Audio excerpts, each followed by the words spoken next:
మొదటగా APM లాగిన్లో login అవ్వాలి. అప్పుడు ఈ పేజ్ ఓపెన్ అవుతుంది. ఆ తరువాత లెఫ్ట్ సైడ్ ఉన్న హెడ్లైన్స్లో ఎంటర్ప్రైజెస్ ప్రొడక్ట్ ట్రాకింగ్ క్లిక్ చేయాలి. లెఫ్ట్ సైడ్ ఉన్న హెడ్లైన్స్లో ఎంటర్ప్రైజెస్ ప్రొడక్ట్ ట్రాకింగ్ క్లిక్ చేసిన తరువాత యాడ్ ఎంటర్ప్రైజ్ క్లిక్ చేయాలి.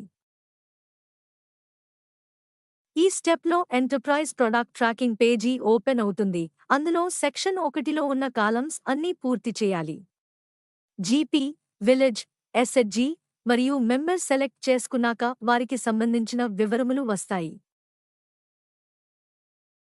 సెక్షన్ 2లో ఉన్న కాలమ్స్ అన్నీ పూర్తి చేయాలి. సెక్షన్ 3లో బిజినెస్కి సంబంధించి అన్ని కాలమ్స్ అన్నీ పూర్తి చేయాలి. ఎంటర్ప్రైజ్ కేటగిరీలో ఎంటర్ప్రైజ్ సంబంధించి అన్ని వివరములు ఇవ్వాలి. తరువాత యాడ్ మోర్ క్లిక్ చేయాలి. తదుపరి వివరములు పూర్తి చేయాలి.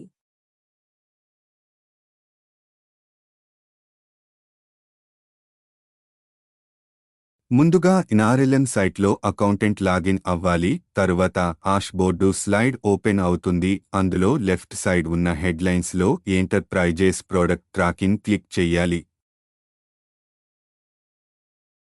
ఇందులో update verify enterprise option click చేయాలి.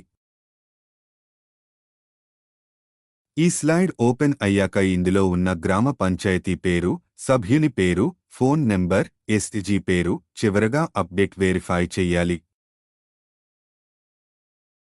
ఇందులో అప్డేట్ వెరిఫై ఎంటర్ప్రైజ్ చేశాక ఇక్కడ బ్యాంక్ వివరాలు ఉంటాయి. అవన్నీ చేసి మరియు అడ్రస్ వివరాలను కూడా పూర్తి చేసి సబ్మిట్ చెయ్యాలి. అప్పుడు డిపిఎం లాగిన్లో అప్రూవల్ కోసం వస్తుంది.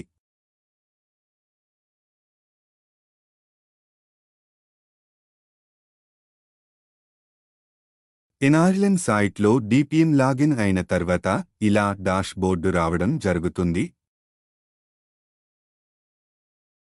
తరువాత డాష్బోర్డు లెఫ్ట్ సైడ్ ఉన్న హెడ్లైన్స్లో ఎంటర్ప్రైజెస్ ప్రొడక్ట్ ట్రాకింగ్ క్లిక్ చెయ్యాలి. తరువాత వెరిఫై ఎంటర్ప్రైజ్ ఆప్షన్ క్లిక్ చెయ్యాలి. ఆ తరువాత వెరిఫై ఎంటర్ప్రైజ్ ఆప్షన్ ఓపెన్ అవుతుంది. అందులో డేట్ వైజ్గా సెలెక్ట్ చేసుకుని లిస్ట్ చెక్ చేసుకోవచ్చు.